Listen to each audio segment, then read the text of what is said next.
Hey sports fans, you know the sound, you know the time. It is the beginning of Unbiased, the podcast. I'm your host, Mr. Unbiased, Connor Benyon. Today, October 4th, 2022, episode 7 coming your way. I'm going to tell you right now, it's my left. I've got my television on because the Yankees are currently playing Aaron Judge on his march to hitting home run number 62, AL history. So I'm keeping an eye on that. I promise I'm not going to sit here and be watching the game as I'm doing this podcast, but I mean, it's sports history. Like, we've got to keep an eye on that. He has yet to hit a home run today. And it's funny because I just got off of work and I was actually looking at the stats. And the Yankees have had two different players hit a home run, and the Rangers have a player who has hit a home run. So Aaron Judge is the only guy who's not in that party right now. But let's jump right in. I am looking forward to being with you today. I'm going to start with the flag behind me. I put this RSL flag up because, you know, what's unfortunate, and I say it's unfortunate because just of the way that it lines up, and that is, unfortunately, I mean, knock on wood, I pray that this isn't the case. I think this is the last time that I'm going to be able to put up this flag for this season because Real Salt Lake plays on Sunday. I apologize, I am trying to remember if it is in Rio Tinto. They are at home against the Portland Timbers, a team that they've really struggled with historically.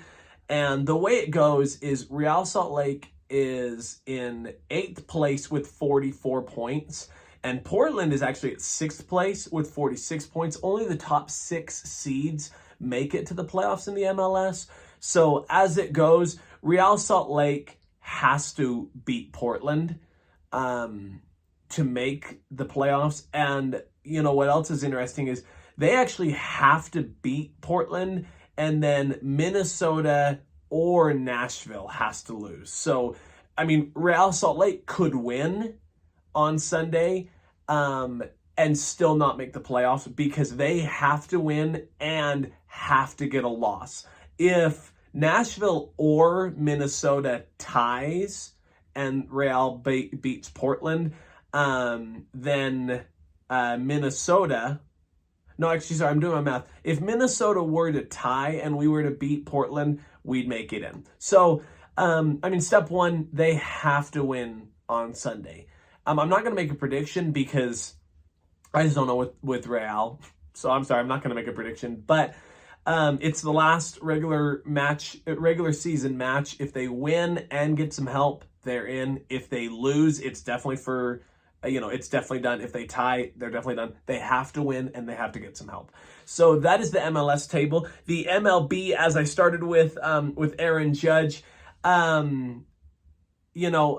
this is the final week. Again, the Yankees play twice today. Again, they're currently playing, and they'll play tonight at 6:05 our time, and they play tomorrow as the final regular season game of their season. So most of the divisions, are locked in. The Yankees already won the AL East. The Cleveland Guardians already won the AL Central, and the Houston Astros already won the AL West. In the National League, talk about a week for the Atlanta Braves. They swept the New York Mets to take the lead by a game and a half in the East. So, again, almost all but clinched for the Atlanta Braves. So, congratulations to them. The St. Louis Cardinals have already clinched the NL Central, and the Los Angeles Dodgers have already clinched the NL West. Now, in regards to the playoffs, what are interesting is in the playoffs, Toronto, Seattle, and Tampa Bay have already all clinched their spots in the postseason. We know the 6. We actually know all of the playoff teams. We just don't know where they're quite at. In the wild card, Toronto's got a 5-game lead on Seattle, so Toronto's going to be that one. Seattle leads Tampa Bay by a game and a half. So I don't know, again, if it's necessarily officially been confirmed, but it's going to be Toronto, Seattle, Tampa Bay. It's going to be your 1, 2, 3 wild cards. And we'll talk about matchups probably next week. Again, the playoff format has kind of confused me recently. I haven't really got a good feeling, like a good understanding of it. So when the playoffs start next week is obviously when I will have the brackets put together and make sure that you understand the system like I do. But we know, again, Toronto, Seattle, Tampa Bay, 1, 2, 3 in the wild card. Again, not officially, but that's what it's going to be. And then in the National League, again, the New York Mets 11.5 game lead on the San Diego Padres, so they will be the one playoff spot, the one wild card spot. San Diego leads Philadelphia by a game, so that's still up in the air. It's still a possibility, but I won't be surprised if it's San Diego 2, Philadelphia 3. So those are your playoff races. Again, it has been confirmed. Again, in the AL, your 1 seed is Houston, your 2 seed is the Yankees, your 3 seed is Cleveland, and then your top 3 wildcard spots are, again, not confirmed, but practically confirmed: Toronto, Seattle, Tampa Bay. Those are your 6 teams in the American League. In the National League, 1 seed is the Dodgers, 2 seed is, again, not officially Atlanta, but practically they've guaranteed to win their division with a 1.5 game lead. And then St. Louis would be the 3, and then your wildcard spots are more than likely going to be Mets, actually, again, definitely the Mets if they don't win their division. Mets, Padres, and Phillies. So a wonderful baseball season. Again, we're looking forward to history. And I was talking about this just to make a really quick point. I do believe in the quote-unquote baseball, and we'll talk about football gods, in the way of, I just hope that something up above in the baseball realm is smiling down and saying, Aaron Judge is going to make history. Because I was talking to my cousin about the fact that hitting home runs is not an easy thing to do. And Aaron Judge, his at-bats, they're limited. He won't have very many more. I'm looking, it's in the top of the 7th, and Isaiah Kiner-Falefa is stepping up. He's batting 7th with 2 outs. So more than likely, Aaron Judge won't get another at-bat till the 8th inning. And then that's it for the game. You know what I mean? It was confirmed by Aaron Boone today that if Aaron Judge hits the home run in game 1 of the doubleheader day, so in his next at-bat, or if somehow he was to somehow get another at-bat in the game, he would sit out game 2. But if he doesn't hit in game 1, he will play in game 2 as the DH. And then again, Wednesday, tomorrow at 2:05 p.m. our time, is the final regular season game for Aaron Judge to get that home run. So hoping that we do witness history. I did want to make mention, it was September 28th, 2022. I was standing in my parents' kitchen. I was actually, that's a little too much information. Don't worry about that. Anyway, my point is, I was in the kitchen and I was watching my phone, and I watched Aaron Judge tie the great Roger Maris with 61 home runs. And history doesn't come across like that very often. It is something I will never, ever, ever forget. A great moment, especially as a Yankee fan, of course. So, best of luck to Aaron Judge, sending good vibes, prayers, and just praying that it goes over the wall. Hopefully today, again, I'd like it to happen so that I don't have to keep worrying about it happening. But obviously, he wants it more than any of us. So, best of luck to him. Moving right along, we are going to jump, now that we've covered our MLS, we've covered our MLB. I'm just going to quickly touch on the Utah Jazz. I personally have not been following the Jazz as of recently because I just didn't like the way that the franchise was going. Again, you know my feelings. I was not saddened when they traded away Rudy Gobert, and I was even more overjoyed when they sent Donovan Mitchell away and got who they got returned back. They played in Toronto. Oh, so not in Toronto. They actually played at the Rogers Center in, I believe it's like Edmonton. I apologize. I can't remember the exact location. But they played in Toronto. They played the Toronto Raptors in Canada, is what I was trying to say. They played the Utah Jazz played the Raptors in the preseason game on Sunday. They lost by 30. But I'm just so looking forward to the Utah Jazz. I have no problem with the fact that they're a young team. They're going to be piecing together. Again, I think they're going to be wildly entertaining to watch, and I'm really looking forward to seeing what happens this season as they move forward. Go Jazz. I do have a flag of theirs that I got that I'll obviously be putting up. It's the retro. It's actually from the 90s, like someone had it packaged. And so it's not like a recent renewal. It's like an original traditional classic 1990s, the mountain flag. So I'm really looking forward to having that up as the season goes along. And then obviously going to have to buy a new Jazz flag with their rebrand. So that is regarding the NBA. Really looking forward to this upcoming season as a Jazz fan. I'm definitely going to the home opener, looking forward to cheering on the Jazz because, again, I think this franchise is ready to win. I really do. So we'll see what happens. Again, it may not be immediately. Danny Ainge made mention of this a while ago, I think it was about a month ago. He said that we're dedicated and we are ready to take that next step. And it's going to be a lot of hard work. And he said it's going to take some time. So please have patience, but know that we're ready to win. So again, just ecstatic, really looking forward to the upcoming NBA season, which again is rapidly approaching us. The Utah Jazz play host to the, I believe it's the Denver Nuggets on October 19th in Salt Lake for the season opener. Moving to the NCAA, just to give you my overall record. I am 55-35 in my NFL and NCAA combined. So 20 games over 500. It's, again, slowly increasing. Again, mainly due in large part due to the collegiate record that I have at 20-6. I came in 15-4, so I had a pretty good week. I went 5-2 just to review those games. The Utah State Aggies at number 19 BYU. I picked BYU and they were victorious 38-26. I was there in Lavelle Edwards Stadium and I hope this removes the biased view. I hope that as we've been going, again, we're in episode 7. I hope you have that feeling that you can tune into my show and listen for opinions that are truly unbiased. Because I will tell you, as a BYU fan, Utah State came to play. Major congrats to them. And what I think is wild about the way they played, and Coach Anderson brought this up in the postgame, if that Utah State team shows up to every game for the rest of the season for the Utah State Aggies, they'll win the Mountain again. That team came to play. They're scrappy. They're physical. I did like the play of Cooper Lega. He's, a very mobile guy, very elusive. Makes some really smart plays. Had an unfortunate one go against him on the tip pass interception, pick 6 by Max Tooley.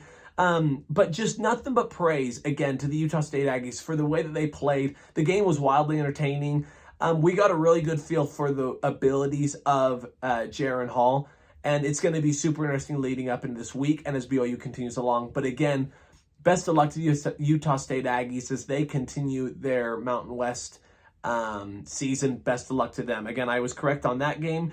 Oregon State was at number 12 Utah. Utah ended up running away with this game 42-16. Again, a nice way to start to continue their conference play. And again, last year Oregon State was the team that beat them in Corvallis. But major rebound and a huge win for Utah. Weber State had a bye week, so that rounds out the state games. In regards to the top 25 matchups, again, we had plenty of them that we reviewed. Number 2, Alabama was at number 20, Arkansas. I picked Alabama and I was correct. They won 49-26.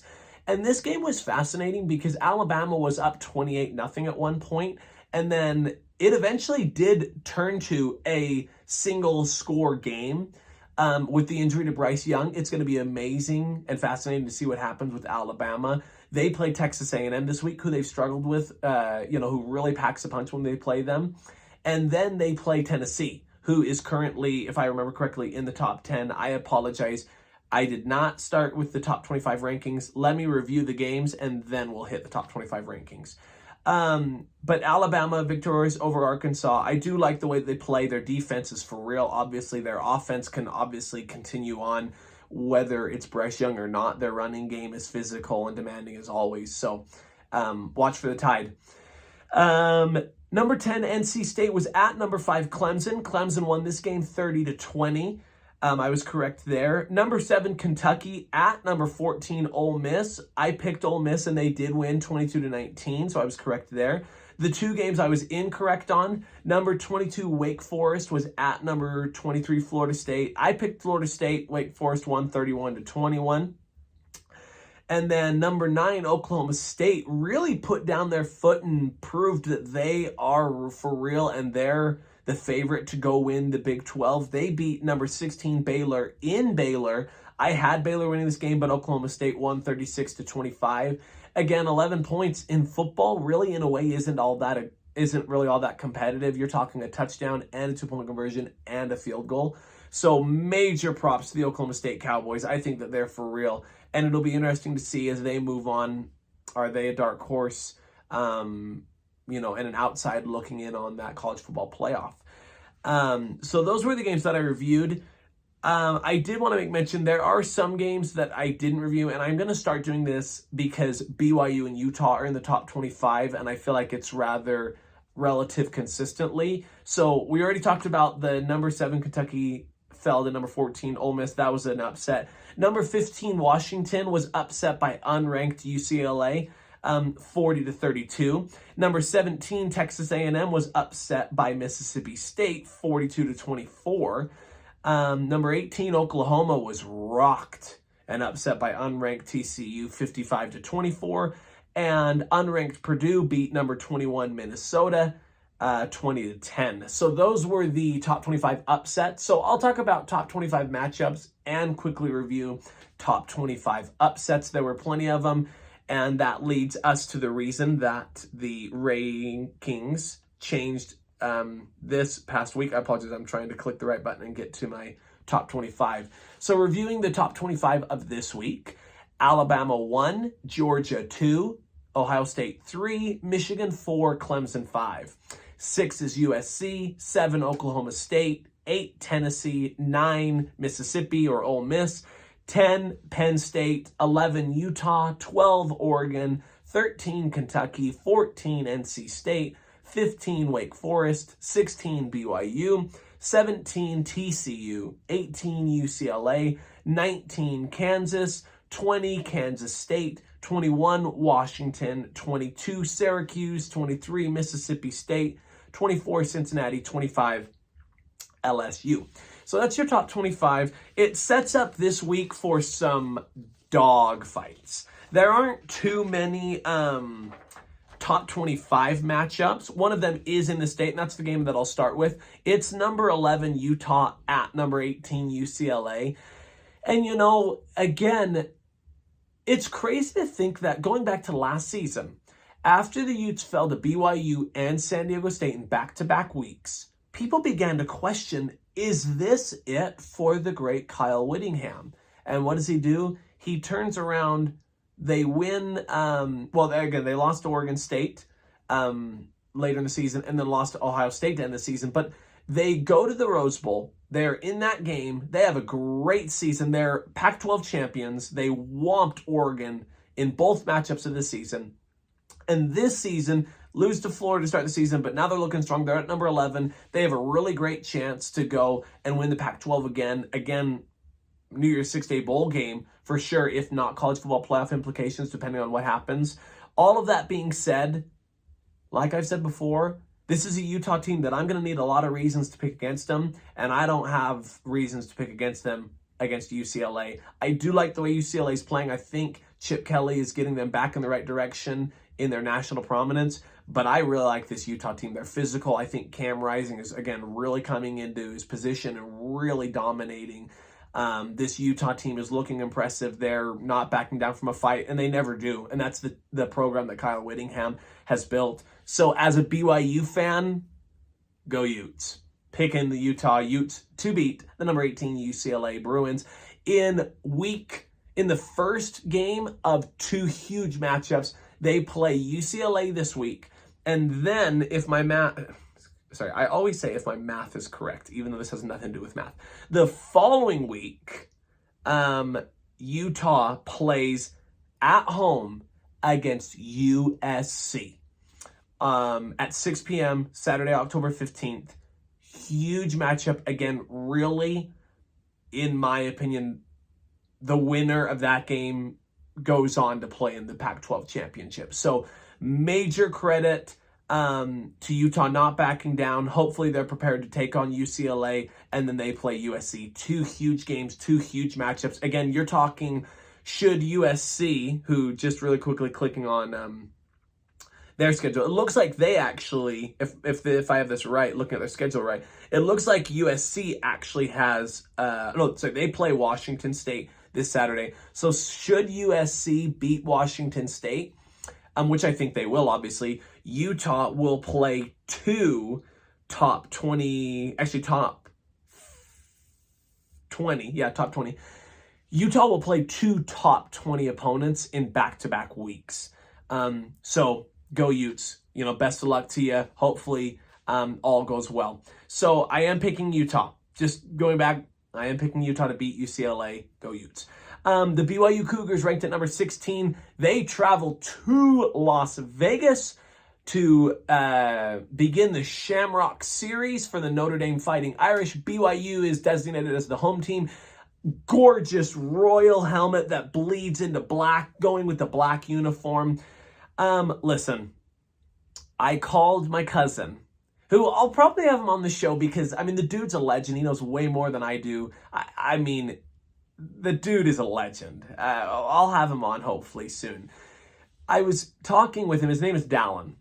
And I called Dallin and I said, okay, listen, I'm prepping for the show. I'm finalizing my picks. And I said, I can pick BYU to win on Saturday, right? And as a side note, I'll be there. I've thought maybe I'll do a quick 2-minute live stream video here we are, Unbiased. Anyway, I probably won't do it. I wish I was more technologically advanced, but I will be there. So just know that I'm going to be there experiencing it. And I like this BYU team to beat Notre Dame. Knock on wood. That is a task, and I totally understand that. This is a BYU team that is going to need to come in ready to play on every snap for the entire game. But I do like this BYU team. Again, something that is just mind-boggling that I'm afraid to say because I don't want to see it go south on me, knock on wood, and that is BYU does not turn the ball over. They didn't turn the ball over against Utah State. They forced 3 turnovers again. One was a pick six. But I like this BYU team to beat Notre Dame. This is a Notre Dame team that is rather miraculously at 2-2. They lost a very understandable game in week 1 at Ohio State to a very, very talented, very physical, very good Ohio State team. They lost to Marshall and fell to 0-2 and kind of, everything was in flames. And then, I apologize, I should have brought up their schedule earlier.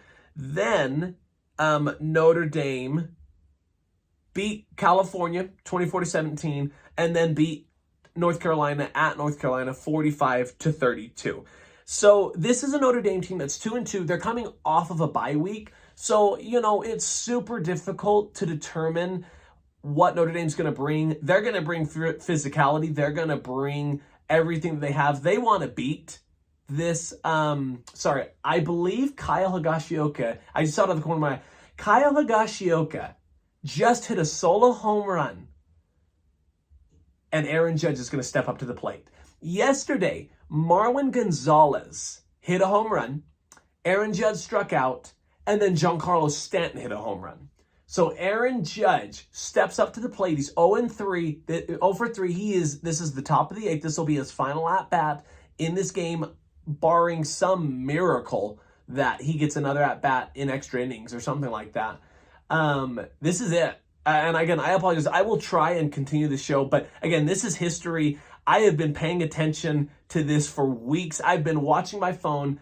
First pitch is slapped on, and it's a single. So Aaron Judge will not get, barring at-bat in extra innings, Aaron Judge will play in tonight's doubleheader game against Texas, looking for this history-breaking 60-second home run over Roger Maris. I apologize, and I also apologize if that's unprofessional, but this is history, so I hope that was okay. BYU, Notre Dame. Notre Dame is going to come prepared to win, is all I'm going to say. I've got BYU winning this game. I don't have them winning because I have a biased view and I can't pick against them. I picked against them against Baylor and I was wrong. I picked against them against Oregon. I was correct. I'm not going to pick against them here, and I hope that I'm not correct. I'd love to see this amazing win in that amazing stadium in the Allegiant Stadium in Las Vegas. Go Cougs. Huge game against Notre Dame. In the state games remaining, Air Force plays at Utah State. And, this one was a tough one for me because of what I said earlier, where I think if Utah State plays the way they did against BYU, they can beat anybody. Air Force is the favorite to win the Mountain. And I just don't know if I'm going to pick against Air Force in this game. I've got Air Force winning this game, but I wouldn't be too surprised if Utah State does win this game now that they've got the offense handed over to Cooper Legas. I am really looking forward to seeing what happens for the remainder of the season. But I'm going to pick Air Force. I like their running attack, and I like the way that BYU was able to run the ball on Utah State. So I'm going to pick Air Force, but Utah State could definitely get a big win here. To round out the state games, Eastern Washington is at Weber State. I'm going to go with the Weber State Wildcats. Again, after the way that they dismantled Utah State, it proved to me that this is a really good team. And in the FCS ranks, Weber State's one of the best. So major shout out to them. Best of luck in their season as they continue on in their Big Sky play, not the Sun Belt like I made a mistake on a couple weeks ago. So I've got Weber State winning. Just 2 top 25 matchups, again, not including the Utah-UCLA matchup that we already talked about. Number 8, Tennessee is at number 25, LSU, and I've got Tennessee winning this game. I think that they will beat this LSU team, but I think Brian Kelly's going in the right direction at LSU, but I think this Tennessee team is very talented. They're very physical, and I do think they can win this game against LSU. I've got Tennessee over LSU. And then number 17, TCU is at number 19, Kansas. You know, what's crazy about this Kansas team is back in 2009, they were 5-0. That was the last time they started the season 5-0. Back in those late 2000 years, Kansas was really good. It is wild to think that I believe it was 2009. Number 1 was Kansas, and number 2 was Missouri. And they both played in the Big 12. Like, how the college football landscape has changed. Unfortunately for Kansas, I think this is where they pick up their first loss of the season. I think this TCU team is back on their winning ways. I like them beating Kansas, but a really good 17-19 matchup. Again, I've got TCU, even though it's in Lawrence, Kansas. It's a road game for TCU. I'm going to pick the Horned Frogs over the Kansas Jayhawks. So that is our NCAA wrap-up. As we continue on, just a quick mention of thank you again for tuning in. Thank you for all of your support. I've had a great time doing this. And again, as the season it continues to chug and plug and go along, it has been such a great pleasure and a great time. My NFL record is what we're going to bring up next. It's 35-29. This week I went 10-6. So that was by far, and I shouldn't say by far. I had 9-7 records the last 2 weeks. So this was my best record at 10-6. To review the games of the NFL that went my way. Actually, let's do did not go my way. We'll just go in order. Sorry, very indecisive. Thursday Night Football. The Dolphins at the Bengals. I picked the Dolphins. Bengals won 27-15. I was incorrect on that game. And let's get it out there. Injuries are part of the game. I am not going to come on my show and say, well, the Dolphins really blew it for me, but Tua Tagovailoa was injured, so it practically doesn't count against me. Injuries are part of the game. It goes against me. I picked the Dolphins. I was wrong. Cincinnati, 27-15 over the Miami Dolphins on Thursday Night Football. The Vikings at Saints in London. Early start. And it just didn't go the way of the New Orleans Saints. I picked the Vikings, and they did win 28-25. A game-tying field goal attempt, double doinked, and was no good at the horn for the New Orleans Saints. So the Vikings were victorious 28-25. Again, I did guess that game correctly. The Cleveland Browns were at the Atlanta Falcons. And here's my funny story. Maybe you won't find it funny. I actually don't find it very funny. I find it very tragic. And that is this. I was positive that I picked the Atlanta Falcons. And then as I re-watched my video, remembering my record and prepping for Sunday, I watched my video and I said, okay, yeah, Atlanta. I've definitely got Atlanta winning this game. And then what did my video say? I'm going to go with Cleveland. How I picked Cleveland, I don't know. Again, in my own brain and eyes, I told myself pick Cleveland. And my eyes didn't believe it when I saw myself say the Browns. My ears didn't believe it, my brain didn't believe it. So I picked Cleveland. I don't know how, and I was wrong. The Falcons were victorious over the Browns 23-20, so I was wrong on that game. The Commanders were at the Cowboys. I did pick the Cowboys, and they were victorious 25-10. The Seahawks at the Lions. I picked the Lions, and the Seahawks had a pretty good game, won 48-45, so I was wrong on that game. The Tennessee Titans were at the Indianapolis Colts. I picked the Titans, and the Titans were victorious 24-17. The Jaguars at the Eagles in a sloppy, rain-covered game. I picked the Eagles, and they were victorious 29-21, even though at one point they were down 14-0. The Jets at the Steelers. I picked the Steelers, and this is obviously my BYU bias, and obviously it's more of a joke than anything. I could look at it now and say, Zach Wilson was playing. Never pick against my boy, Zach Wilson. So Zach Wilson, in his season debut, picks up the win for the Jets, had a receiving touchdown. They were victorious 24-20 over the Steelers. I was wrong about that game. Mitchell Trubisky took a huge hit at the end of the first half, and we never saw him for the rest of the game. They went to Kenny Pickett. So we'll see if the Steelers move forward with Kenny Pickett. The Buffalo Bills were at the Baltimore Ravens, and I picked Buffalo, and I had no reason of winning this game. I have a subscriber and a dear friend of mine that's a huge Ravens fan that I know does not want me to talk about this game very much, so I won't do it because second week in a row, second home game in a row that the Ravens led by, I believe it was 17 points and lost. And boy, was it dramatic fashion. And I know the biggest thing, and I'll probably end up talking with him, should John Harbaugh have kicked the field goal? Something that was brought up was the fact that in those terrible of conditions,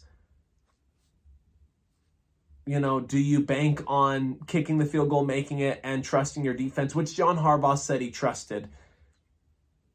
That's hard for me to believe if you take 9.5 minutes off the clock just to not kick the field goal and trust your defense in terrible conditions. Nevertheless, I digress. Bills 23-20 over the Ravens. I did predict that game correctly. One more thing before we move on to the Bills.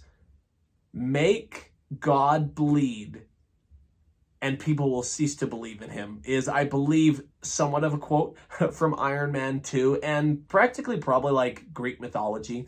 The Buffalo Bills in week 1 and 2 seemed untouchable. Week 3, they lose to Miami. Week 4, they're down by 17 points to the Baltimore Ravens. Buffalo is beatable.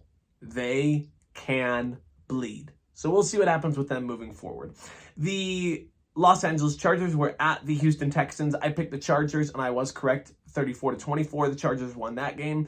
The Arizona Cardinals were at the Carolina Panthers. I picked the Cardinals, and they did win 26-16.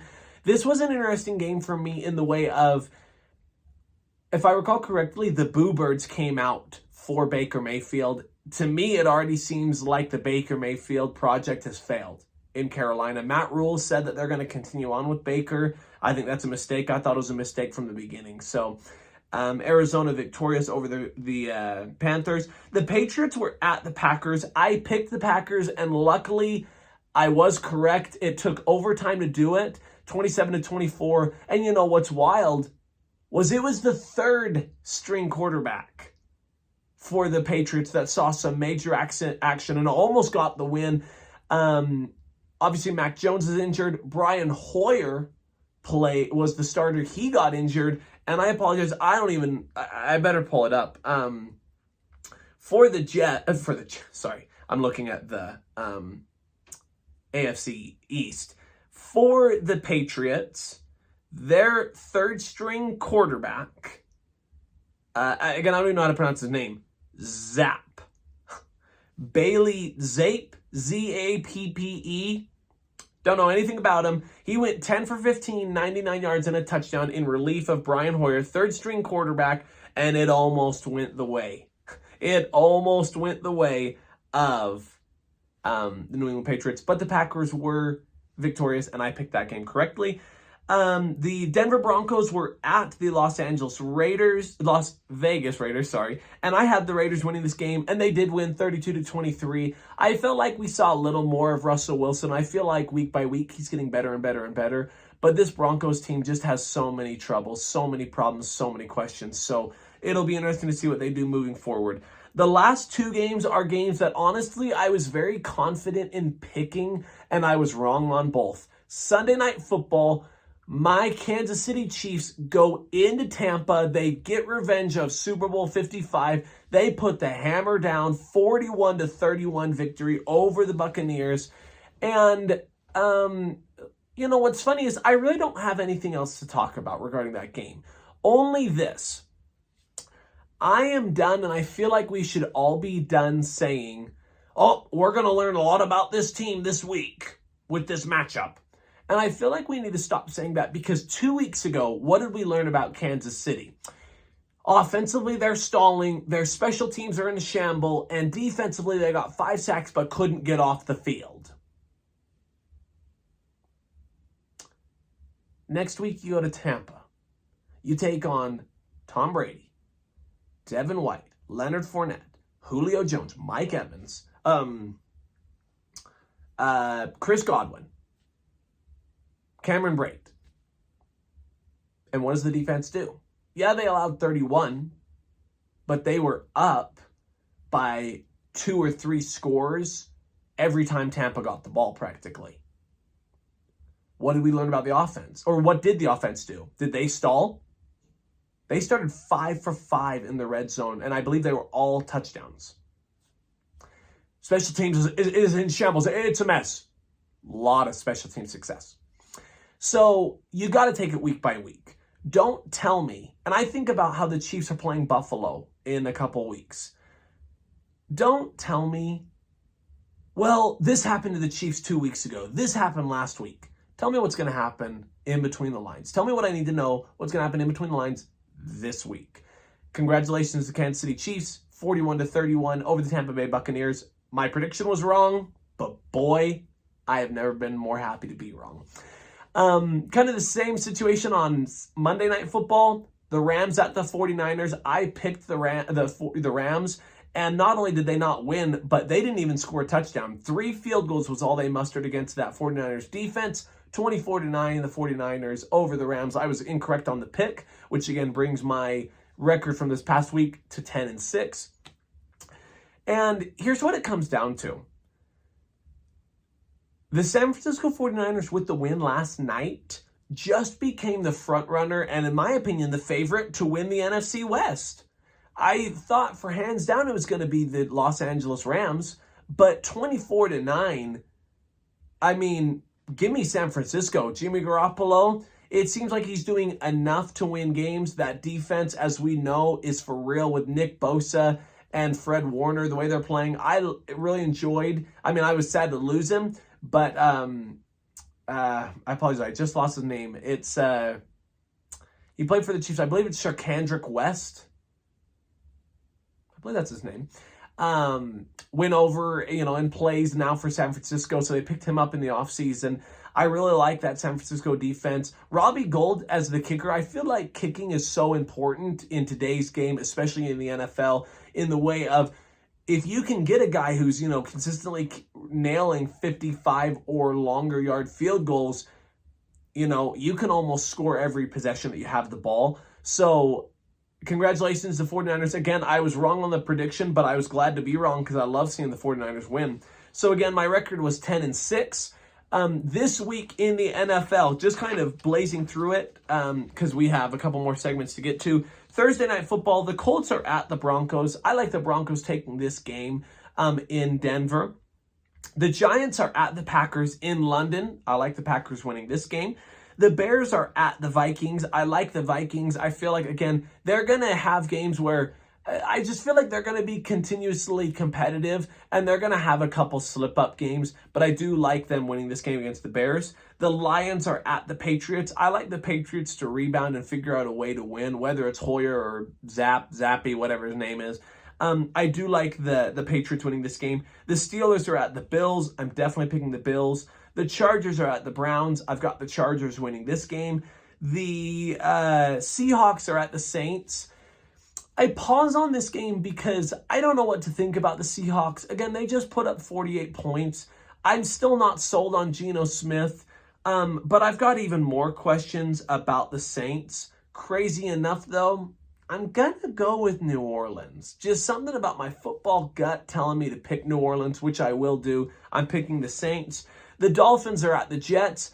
Whether they do have Tua or don't have Tua, I'm going with the Miami Dolphins. The Falcons are at the Buccaneers. I don't know this statistic off the top of my head, but I'm pretty sure that the Buccaneers, I think they have lost 3 games in a row once since they've had Tom Brady. I don't think it's going to happen here. I think the Buccaneers rebound and beat the Falcons. The Titans are at the Commanders. I have the Titans winning this game. The Texans are at the Jaguars. I've got the Jaguars winning this game, and we're going to talk more about the Jaguars in a second. The 49ers are at the Panthers. I like the 49ers. The Cowboys are at the Rams, and I'm personally picking the Rams. Again, this is a game where whether it's Cooper Rush or Dak, because Dak is apparently aiming to return in Week 5, whether it's Dak or Cooper Rush, I like the Rams in this game at home. The Eagles are at the Cardinals. I like the Eagles winning this game and moving on as the only undefeated team in the NFL. Sunday Night Football, Bengals at the Ravens. I like the Ravens steering the ship, and I like them winning this Sunday Night Football matchup.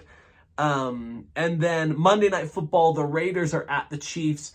In typical fashion, give me a reason to pick against Kansas City and I'll think about it. Monday Night Football, playing a Raiders team that 0-3. Sorry, when I say 0-3, they were 0-3. I felt really struggled against a Denver team that they should have really taken advantage of. I like the Chiefs on Monday Night Football at home. I'm not going to pick against them very often. And again, this isn't going to be one of those circumstances that I do. So really quickly, winning teams: Broncos, Packers, Vikings, Patriots, Bills, Chargers, Saints, Dolphins, Buccaneers, Titans, Jaguars, 49ers, Rams, Eagles, Ravens, Chiefs. Hopefully, again, I can have a really solid week that really upgrades and bolsters my record. Because again, in the college game, my record is great. NFL, it's just a little over subpar. So those are the games in the NFL. Again, another week rolling through. Again, hopefully, as you've checked out these picks, they're not only unbiased, but they're educational to you. To conclude, again, we started last week the Questioning Connor segment. Here we are again, Questioning Connor this week. I'm going to do like a rapid fire because while it's getting started, I only had 2 questions, so I'm going to review both. A question that came: are the Jaguars going to be playoff contenders this season? The answer is yes. The answer is yes. And not only because they were able to really challenge Philadelphia, but also because, again, in the AFC that is stacked, I look at the Jaguars and I say, it's not out of the question that they could win their division. I'm serious. The Texans, this is where I look at it. Jaguars, to me, I pick the Jaguars over the Texans. The Jaguars have already beat Indianapolis once, so I feel like the Jaguars are right there at the 2 spot. And could they challenge and beat the Tennessee Titans? I feel like the answer is yes. So are the Jaguars going to be playoff contenders this season? Yes. Not only as a wild card, but they could win their division. And I didn't think I'd be saying that. Doug Peterson is unlocking the potential and the great skill of Trevor Lawrence, a football player who didn't lose a regular season game in college at Clemson. Trevor Lawrence and the Jaguars, I feel like they got something going. Yes, they are going to be a playoff contender this season. not only as a wild card, but could possibly win their division? Great question from Austin Darty. Thank you, Austin. The other questioning, Connor, and it is a golden one. It's from another friend. This is the Ravens fan, and it's actually Austin's brother, Trevor. So shout out to Trevor Darty. He asked, I've been stewing on it for 6 days. He asked, is it time for Dallas to move on from Dak Prescott? Trevor, my answer is very simple. No, if he's willing to take a pay cut. If Dak Prescott is willing to give away, and I shouldn't say give away because all due respect to the Cowboy fans, that would mean that Dak Prescott has earned his money. Sorry that he hasn't.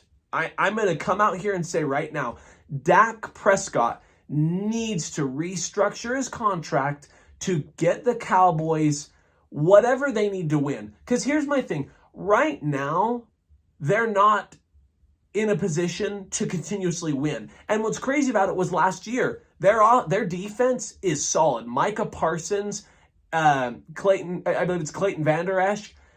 I mean, solid, absolute monsters. Their defense is not the problem. And I wouldn't say their offense is the problem. They've got Ezekiel Elliott and I believe it's Tony Pollard in the backfield. Offensively, CeeDee Lamb as the lead wide receiver. A very good offensive line. The Dallas Cowboys should be winning. The problem is the play of Dak Prescott is not meeting the massive contract that he shouldn't have got. So to answer your question, Trevor, is it time for Dallas to move on from Dak Prescott? No, if he's willing to take a pay cut. But if he comes and says, I'm not giving away my money, I've earned every dollar that I asked for, that is when I move on from him. Because the Dallas Cowboys are not going to win with Dak Prescott if they have to pay him the money to take away a winning team formula. I hope that answered your question, Trevor. Again, is it time for Dallas to move on from Dak Prescott? Yes, if he's not willing to take a pay cut. No, if he's willing to take a pay cut and the Cowboys can put more money into building a championship team. So it's a great question because of the way Cooper Rush has been playing. But I look at Cooper Rush and I say, is Dallas a genuine contender? To me, no. With Cooper Rush, but they've been wildly entertaining. So those were my 2 questions for Questioning Connor. Thank you to the Darty brothers for asking. Our last segment is Connor's question. And here were some answers. My question last week was, who is the NFL favorite as of right now? Trevor responded, my unbiased opinion, and I love it because he's a Ravens fan, and this is truly an unbiased opinion. For MVP right now is Lamar Jackson. That man is the Baltimore Ravens. The defense is atrocious, which brings up the question of, did John Harbaugh just not trust his defense? It's definitely worth looking into and believing. That the defense is atrocious. J.K. Dobbins is just coming back from injury, and he really doesn't have a superstar receiver to go to. He is number 1 in total touchdowns, number 2 in total QBR, and is top 5 in rushing yards in the NFL, not just among quarterbacks. Without him under center, the Ravens could easily be 0-3. They just fell to the Buffalo Bills, would have made them 0-4. So take what you will. Connor's question was, who is the MVP? Those numbers speak for themselves. Lamar makes a very good case. And then from AJ Benyon, if this Philadelphia team can stay as good as they have the first 3 games, which they won, making them 4-0, the only undefeated team in the NFL, I wouldn't be surprised if Jalen Hurts somehow won MVP. But I'd still have to say my favorite to win it is Josh Allen. And I thought this was such a good point.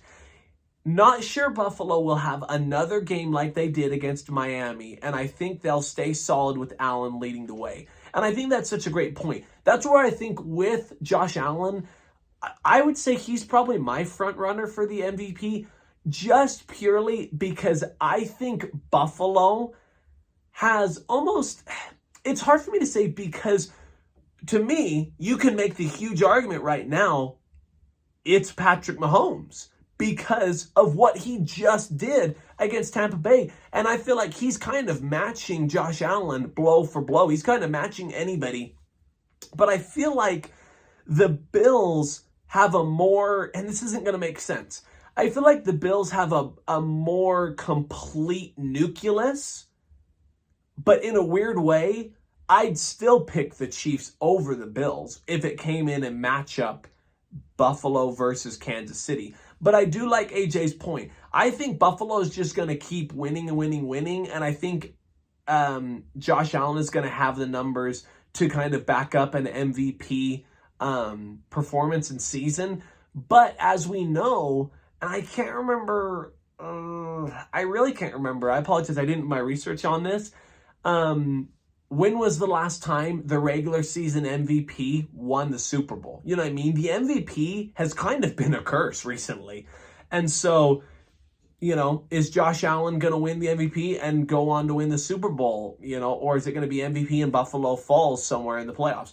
Who knows? It's going to be super interesting to see what happens with the rest of the season. Again, that was my question from last week. Who's the MVP in the NFL? My question this week, and it's actually going to be a two-parter. One, because I'm kind of cheating in the way of, I meant to make this mention in regards to the college football game.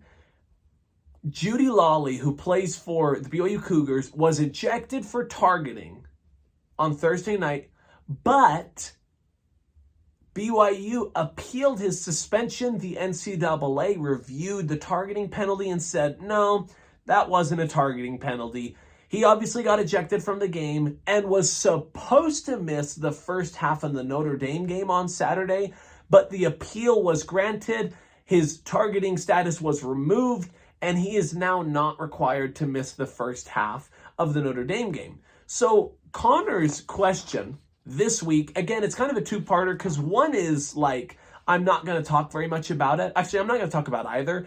But part one is, please help me understand, according to you, what is a legal hit, a legal tackle in the NCAA? Because to me, the NCAA doesn't have a description for it. I told Dallin as I talked to him, because we went to the game together on Thursday, I said, you know what a tackle in the NCAA is apparently? A legal tackle, as far as I'm concerned, is as a defensive player, stand still, put your arms open, wait for the offensive player to ram you in the chest with their helmet and wrap your arms around and bring them down like you're hanging on for your life. You know what I mean?